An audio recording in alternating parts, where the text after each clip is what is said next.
In this video, we'll talk about the first component of functional fitness, power. When you first think of the word power, you may think of the word strength next. When it comes to working out, though, this isn't the case. Power and strength are two different aspects when it comes to exercise, each targeting and influencing different parts of the body. What is power? Power refers to your speed in doing something. When you're performing an act at high speed and fluency, such as jumping and running, this is referred to as your power. Power does have other meanings in other situations, such as the power or influence you have over someone or a certain situation, but this does not apply to exercise. When you say that somebody is powerful in terms of their physique, you refer to the speed it takes someone to do something. To clarify this point, consider the following example. When you're capable of doing 50 push-ups continuously, you're considered strong because of this capability. If you could do 50 push-ups in 2 minutes, you'd be considered strong. But if the person next to you can do 50 push-ups in half that time, they would be considered more powerful than you. The same applies even when you're competing in sports. If you're swimming, if you and another person can only do 5 laps in one go, you're both as strong as each other. But if the person swimming alongside you can do it in 7 minutes while you do it in 10, they're more powerful than you. You can have the same level of strength as someone, but not the same level of power. Having the same amount of strength as someone isn't that hard to achieve as you may think. When it comes to having the same amount of power, though, it becomes very challenging to find someone on the exact same level as you. Don't get the wrong idea, though. Power and strength are both connected. Power is actually a combination of speed and the strength you have in order to do something. Without adequate strength, you won't have any power to exert. You'll also find that over a period of time, you'll lose your power faster than you lose your strength. This is because over time, your body adjusts to wielding the strength it has. But as your body's original shape deteriorates over the years, your joints and muscles don't react as quickly as they would have done before. Power is much harder to maintain than your level of power. The most common way to enhance your power would be by applying heavier weights to your workout so that you can perform your actions with greater resistance. To further understand why you need to maintain your level of power, think of all the places where you need to be quicker and have more speed. Power in your daily life. Have you ever watched the public bus drive past when you need to catch it and broken into a run? This is where your power would heavily influence whether or not you catch that bus. Most people have the strength to run across the street, but not everyone has the power to run across the street fast enough to catch the bus. If you do, then all is good for you. You'll reach work on time. But for those who don't, something has to change, perhaps getting a car. Or you can develop greater power to enhance your strength and speed. With all things you do, there's a certain amount of strength and ability required. Moving around items in your house requires strength you may not use on a daily basis. Cleaning, for example, sweeping and dusting depend on a consistent movement of swaying your arm to and fro. You can have this strength to do so continuously, but do you have the power to do it quickly enough? With power comes more valuable time in your grasp. How so?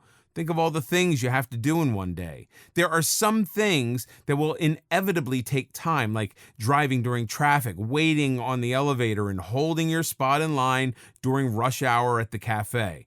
But during the day, there are things you can control, such as climbing the stairs, walking, or even getting ready in the morning. If you can better the actions you have control over every day, you can spare yourself more time and energy for those things beyond your control. With more time, you'll also have more stamina for the rest of your day. Some people are pooped after their daily morning routine, and if that's you, then there's no way you're getting through the day on an energized, positive principle. You shouldn't be crawling on all fours to get through your day. You should be walking with stride each day, invigorated and prepared for the following days. This is why you need power throughout your day. You don't have to be a strong man to have power. Any ordinary person can enhance their power to become a better, more efficient version of themselves. Through progressive workouts, you can improve your performance. Think of power as the applications on a device to ease your understanding. Your phone would be your strength. With your phone, you're able to call people anywhere you go. With applications, you're allowed to do more at faster speeds. You have access to social media and games. The more applications you have, the more you can do in less time. With only a phone, you have a base. With applications, you build up on that base to make it stronger. Power moves. A note to remember, when it comes to most exercise moves, they've already combined all four components of functional fitness into the exercise. The following exercises are examples of those that you can use to gain benefit in all fields, including power, with these reasons further explained. 1. Jump squats. Jump squats are great for enhancing your core and leg power. This gives you the strength to withstand the resistance of squatting or simply bending down.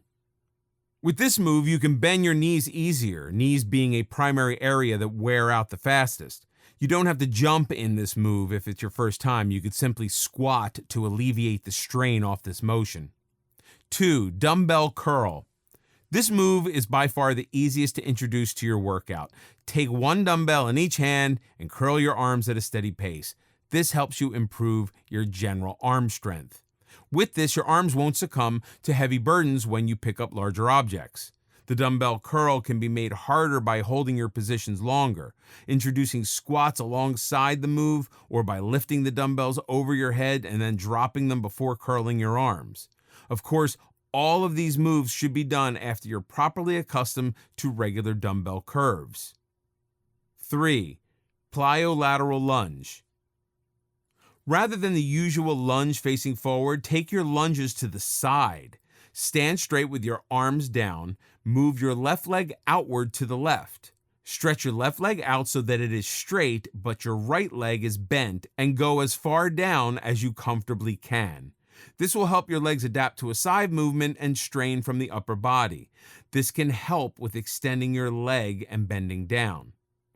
When you feel comfortable with this move, introduce weights or resistance bands under your straightened leg.